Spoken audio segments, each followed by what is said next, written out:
છે, જે રીતે એક બાદ એક મતગણતરી સામે આવી રહી છે. તો ઉમરેઠ વિધાનસભા બેઠકમાં જે રીતે ચૂંટણી અને 7 રાઉન્ડના અંતે ભારતીય જનતા પાર્ટી આગળ જોવા મળી રહી છે.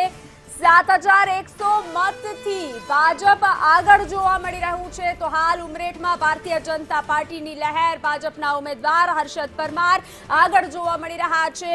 મતગણતરી થઈ રહી છે, જે રીતે એક બાદ એક રાઉન્ડ પૂરા થઈ રહ્યા છે. 7 રાઉન્ડના અંતે ભારતીય જનતા પાર્ટી આગળ જોવા મળી રહી છે ઉમરેઠ બેઠક પર. તો 7100 મતથી ભારતીય જનતા પાર્ટી આગળ જોવા મળી રહી છે. તો ભાજપના ઉમેદવાર હર્ષદ પરમાર આગળ જોવા મળી રહ્યા છે. તો જે રીતે ચર્ચાને પણ આ વચ્ચે આગળ વધારીશું. મહેશભાઈ, ઉમરેઠમાં પણ ભારતીય જનતા પાર્ટીની લહેર જોવા ફરી આવીશું તમારી પાસે.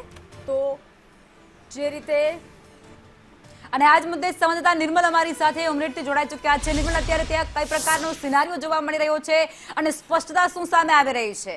ભારતીય જનતા પાર્ટીના જે ઉમેદવાર છે તે બહુમત તરફ આગળ વધતા હોય તેવું પણ અત્યારે આંકડાકીય વિગતોમાં સામે આવ્યું હતું.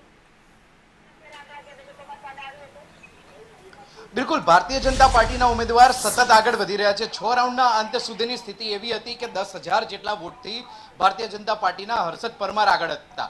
પરંતુ 7મો રાઉન્ડ જેવો પૂરો થયો છે કે એક પાછો ટ્વિસ્ટ સર્જાયો છે. કોંગ્રેસના ઉમેદવારે 2800 વોટની લીડ કાપી છે. એટલે લગભગ હવે ભારતીય જનતા પાર્ટીના ઉમેદવાર જે 10,000 મતથી આગળ હતા તે હવે 7,100 મતથી આગળ છે, તે પ્રકારની જાણકારી મળી રહી છે.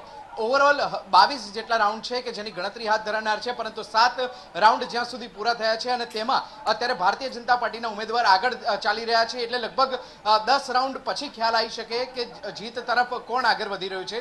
પરંતુ અત્યારના સિનારીઓ પ્રમાણે જોઈએ તો ભારતીય જનતા પાર્ટીના ઉમેદવાર હર્ષદ પરમાર આગળ ચાલી રહ્યા છે, જ્યારે ભૃગુરાજસિંહ ચૌહાણ કોંગ્રેસના ઉમેદવાર છે તે 7000 જેટલા મતોથી 7મા રાઉન્ડના અંતે પાછળ ચાલી રહ્યા છે. બિલકુલ, આપની પાસેથી વધુ વિગતો પણ મેળવતા રહીશું. નિર્મલ, આપ જોડાયેલા રહેજો.